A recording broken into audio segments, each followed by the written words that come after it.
Sophia Walker had dedicated 10 years of her life to serving in the U.S. Army, rising to the rank of first lieutenant. She had led a combat logistics unit in Afghanistan, ensuring that supply lines remained operational and that soldiers received the critical resources they needed to survive. In the chaos of war, she made split-second decisions that determined life or death. She had earned the respect of her fellow soldiers, carried out high-stakes missions, and served her country with unwavering dedication. But when she took off her uniform and returned to civilian life, she found herself facing an unexpected and crushing battle, one she never could have prepared for. Sophia assumed that her years of military service would open doors in the civilian workforce. After all, she had leadership experience, crisis management skills, and an unmatched work ethic. But reality hit hard. She sent out dozens of job applications, only to receive rejection after rejection.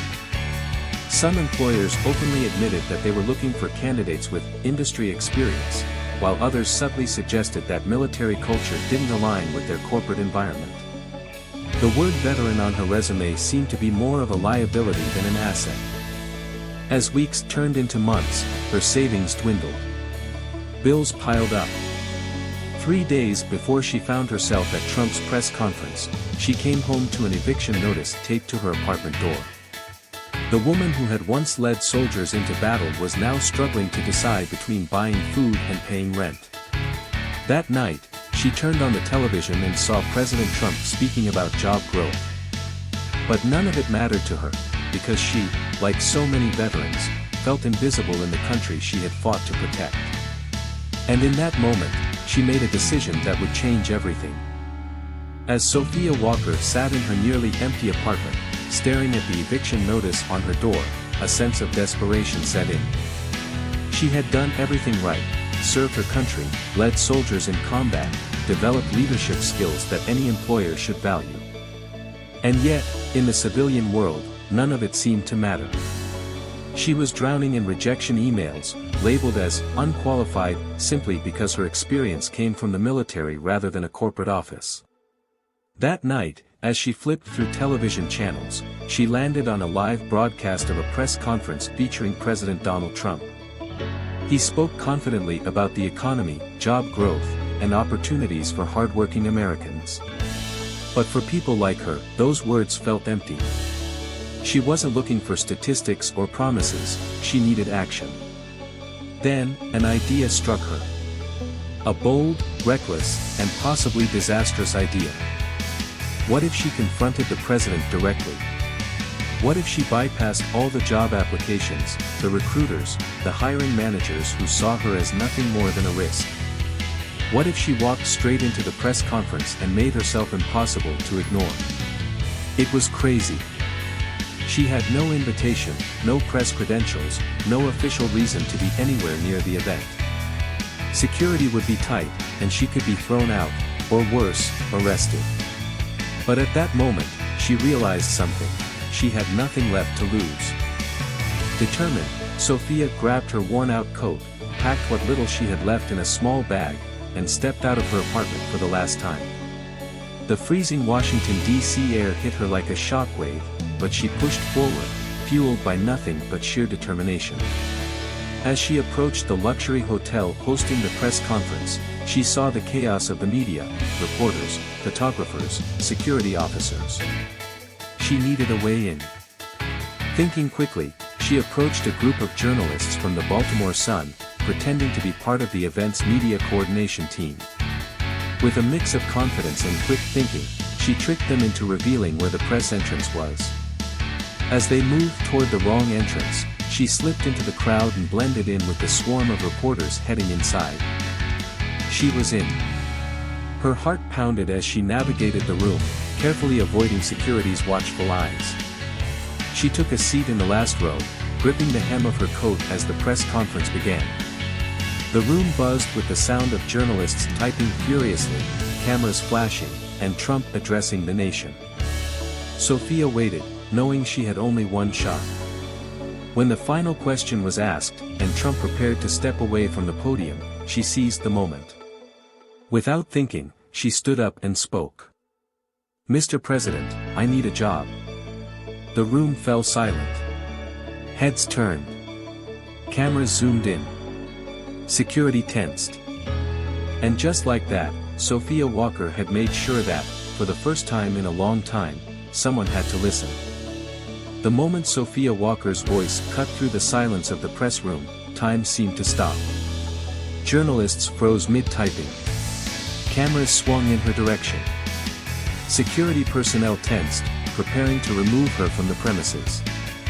No one, not the president, not the press, not even Sophia herself, had anticipated this moment.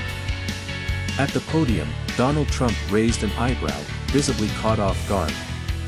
He had fielded tough questions before, had gone toe-to-toe with reporters who came prepared with agendas and statistics. But this was different. This wasn't a policy debate, a staged political stunt, or a calculated media moment. This was raw. This was real. Standing before him was a woman who had served her country, who had risked her life on the battlefield, and now, in the very country she had fought for, she was being ignored. "What did you just say?"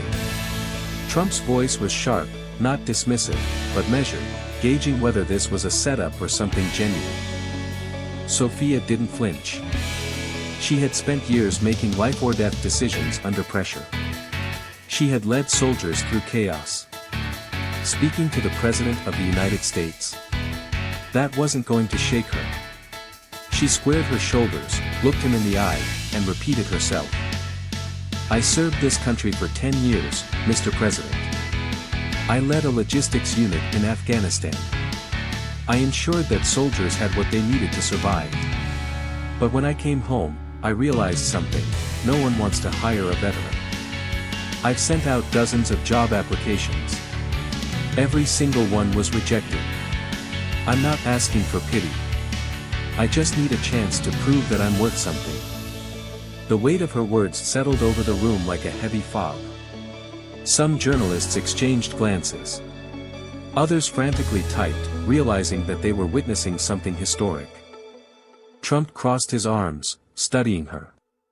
"You're telling me you can't find a job?" Sophia nodded. "No one wants to hire a veteran. Some think we can't adapt.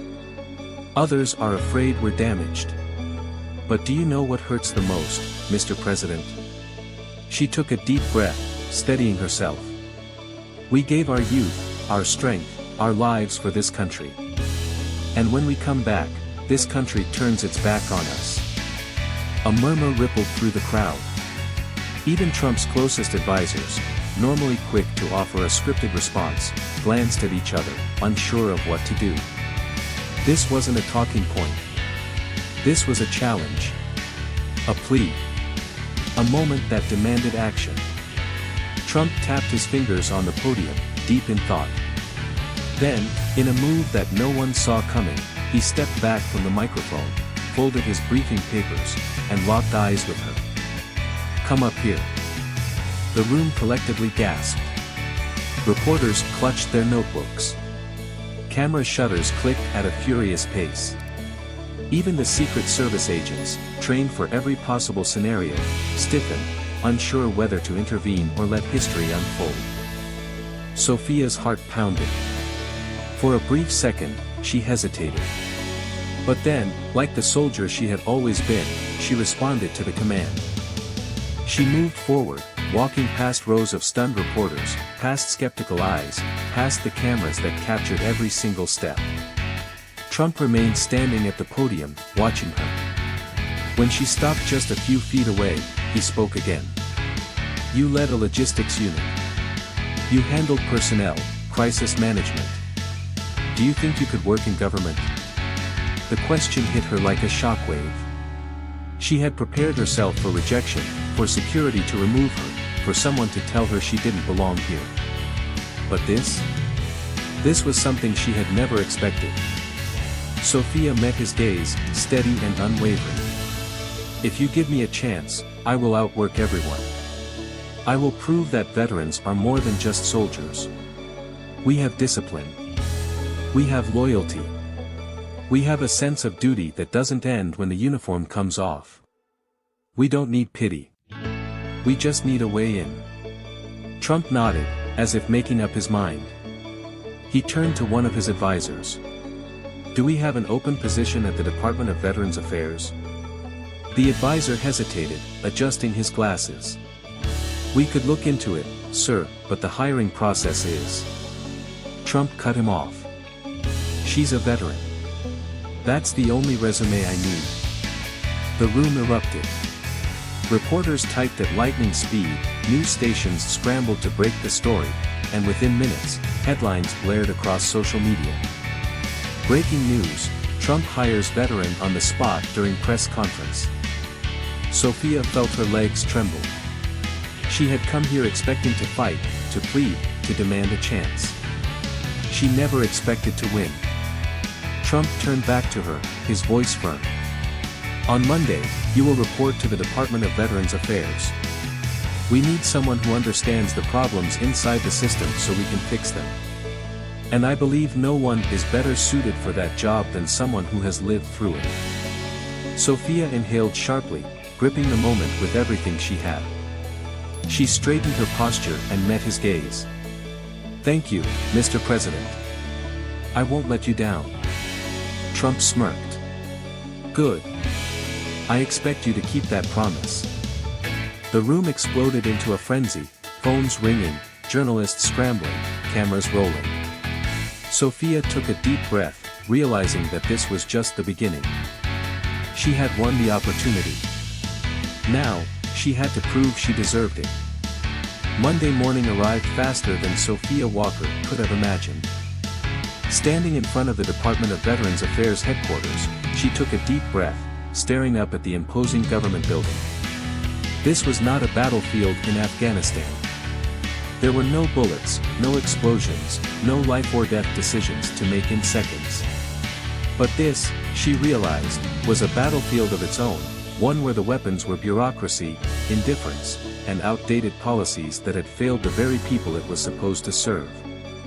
As she stepped through the large glass doors, the sterile office environment felt like a different world.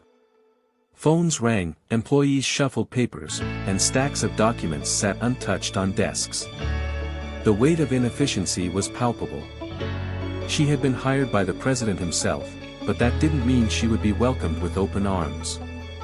Within minutes, she was introduced to Richard Coleman, the head of human resources, a man in his 50s with silver-framed glasses and a carefully measured expression.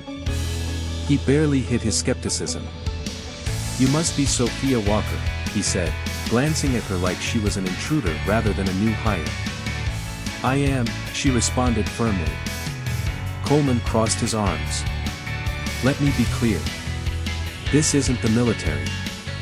We don't operate on orders and obedience here. You may have the president's backing, but that doesn't mean you can just walk in and change the way things work. Sophia met his gaze without blinking.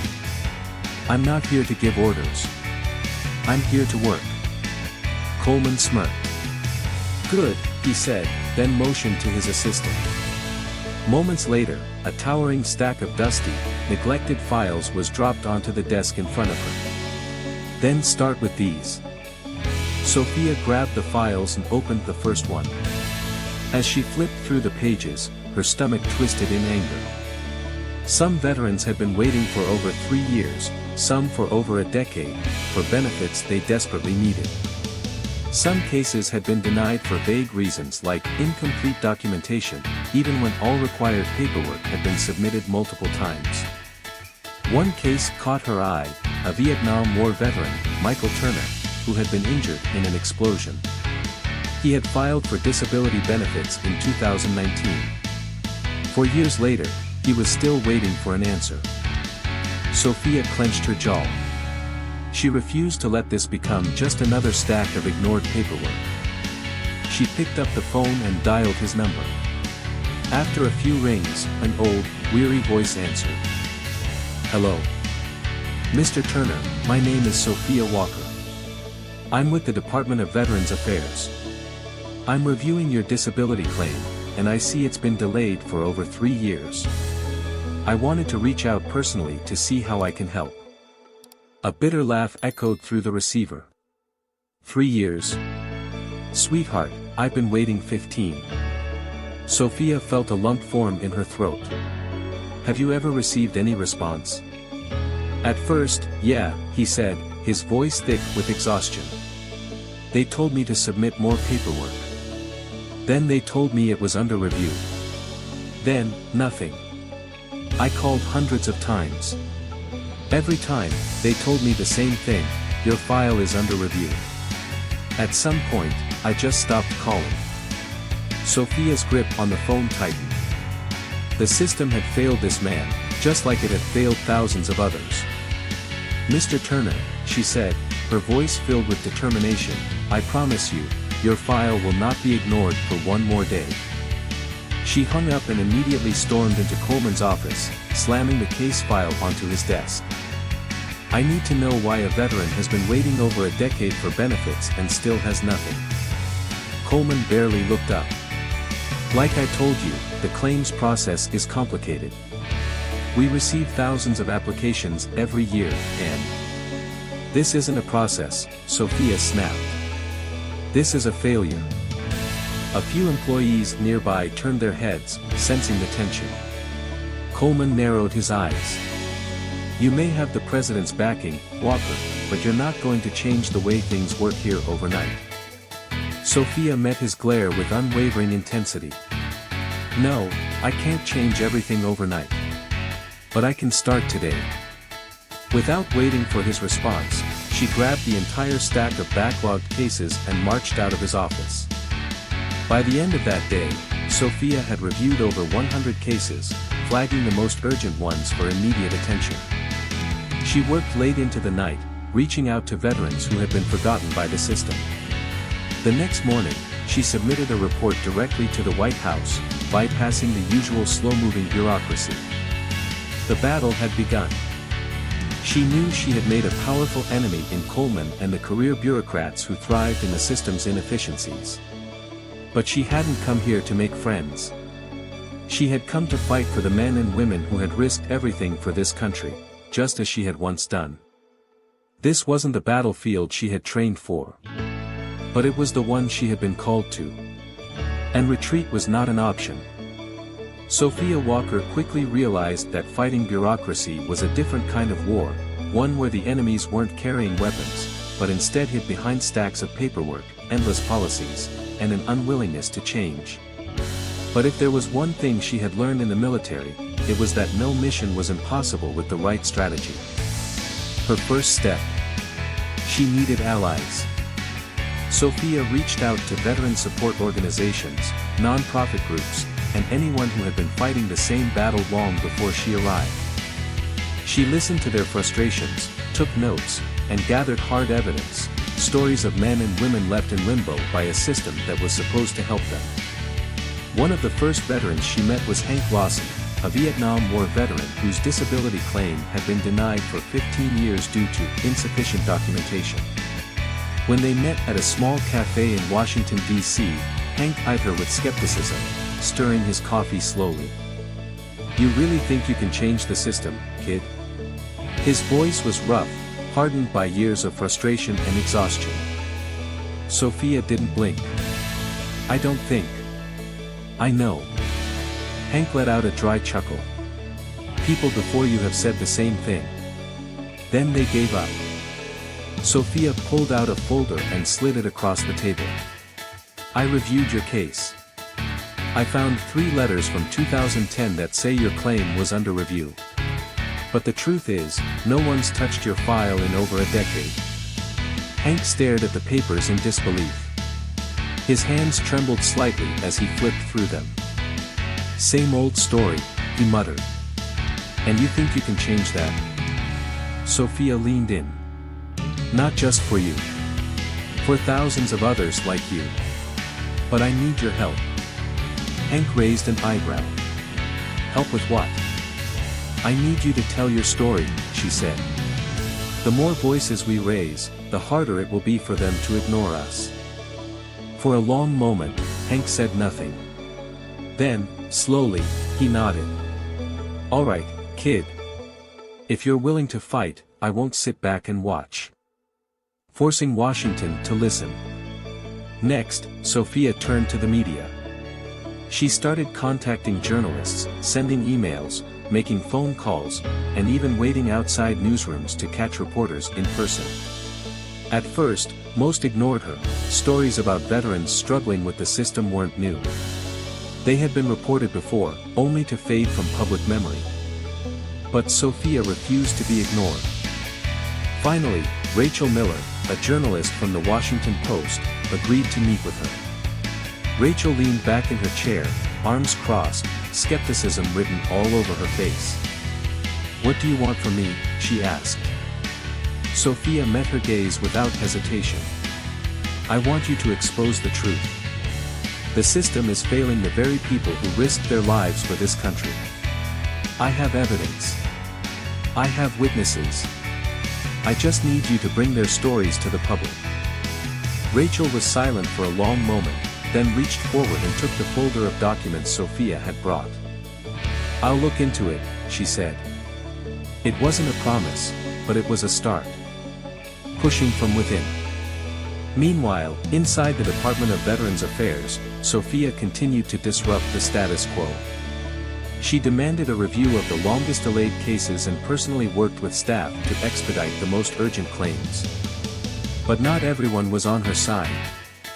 Richard Coleman, the head of human resources, called her into his office. His irritation was barely concealed. "You're causing a lot of trouble," he said. Sophia didn't flinch. "If fighting for veterans is causing trouble, then yes, I am." Coleman smirked, leaning back in his chair. "You really think you can change a system that's been in place for decades?" Her voice was steady. "I don't think. I know." He chuckled. "Let's see how far you get." Sophia walked out of his office, more determined than ever. Turning the tide. Over the next several months, her efforts began to pay off. Hundreds of backlogged cases were finally processed. Veterans who had been waiting years for assistance were getting the benefits they deserved. More journalists started covering the story, forcing Washington to pay attention. Then, the breakthrough moment happened. One night, the Washington Post published a front-page investigation titled, "Forgotten Soldiers, the System That Fails America's Veterans." The article detailed the cases Sophia had uncovered, veterans who had been ignored for decades, families struggling to survive while waiting for government assistance that never came. It included interviews with men like Hank Lawson and Michael Turner, putting a human face to the crisis. The public erupted. Citizens flooded social media with outrage. TV networks picked up the story. Congressional leaders demanded hearings. The pressure on the Department of Veterans Affairs became impossible to ignore. And at the center of it all was Sophia Walker. She wasn't just a forgotten veteran anymore. She was the woman who refused to let Washington forget. And she was just getting started. 1 year after Sophia Walker first stepped into the Department of Veterans Affairs, America had witnessed a transformation no one thought possible. What had once seemed like an untouchable, slow-moving bureaucracy was now being forced to act. Claims that had been buried for years were finally processed. Veterans who had lost all hope were now receiving the benefits they had earned. But this victory had not come easily. Sophia had fought an unseen war, not with weapons, but with persistence, pressure, and an unrelenting belief that the system had to change. She had gone up against career bureaucrats who were comfortable with inefficiency, lobbyists who wanted to maintain the status quo, and politicians who had long ignored the problem. She had been warned, intimidated, even told that if she kept stirring the pot, she would lose her job. But she never backed down. Instead, she had done what she did best, she took action.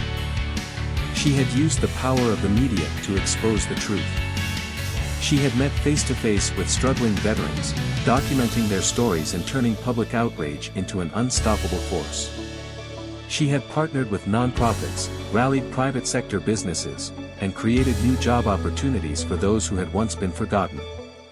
And now, 1 year after she had stood up in a press conference and demanded a chance, she stood in a place she never could have imagined, on a stage inside the White House, standing beside the President of the United States. The room was packed with reporters, veterans, government officials, and supporters who had watched her fight from the sidelines. Camera flashes flickered. Millions of Americans were watching. At the podium, Donald Trump stepped forward. His gaze swept across the crowd before he spoke, his voice strong and commanding. 1 year ago, I met a woman at a press conference just like this. She had nothing in her hands except courage and a simple question, "Mr. President, can you give me a chance?" The room fell silent. Sophia stood tall, her back straight, her eyes fixed forward. She had spent so much of her life fighting to be seen. And now, the entire country was watching. Trump's voice grew stronger. "Today, I stand here to tell you, she didn't just take that chance. She turned it into a movement. Because of her tireless efforts, tens of thousands of veterans are now receiving the support they deserve. Those who were once forgotten are finally being heard." He paused, then turned toward her with a rare, genuine smile. "And for her incredible contributions, I am proud to announce that Sophia Walker will officially take on the role of Secretary of Veterans Affairs for the United States." The room erupted. Journalists scrambled to type their reports. Cameras zoomed in to capture every flicker of emotion on Sophia's face. Some members of the audience clapped in admiration. Others sat stunned, mouths slightly open in disbelief. Sophia felt her heartbeat thunder in her chest. She had never imagined coming this far. 1 year ago, she had been an unemployed veteran, standing in the middle of a press conference, asking for a chance.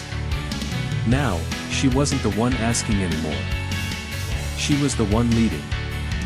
Sophia stepped forward, taking the microphone from Trump's hand. She took a deep breath, steadied herself, and spoke. "When I left the military, I felt invisible. I didn't know what came next. And I wasn't alone. Millions of veterans faced the same struggle, forgotten, abandoned, left to figure out a new life on their own."